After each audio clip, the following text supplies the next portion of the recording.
খাবারটা। আরে ছবি তুলবো না, হোয়াটসঅ্যাপ ফেসবুকে স্ট্যাটাস দিতে হবে তো। কিছু জানে না, খালি খাইটাই আর খাইটাই। না না, কয়েকটা ছবি তুলে নি।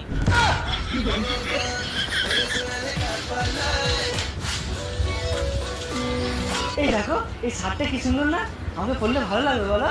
বলছি আমি না একটু ব্যস্ত আছি, তোমাকে একটু পরে বলি।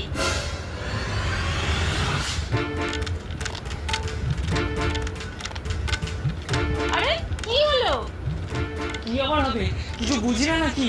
আমার তো আর তোমার ভালো লাগে না, যাই বলে এখন শুধু তাতেই বিরক্ত হও। থাকবো না আর আমি এখানে, আমি চলে যাবো শ্বশুর বাড়ি।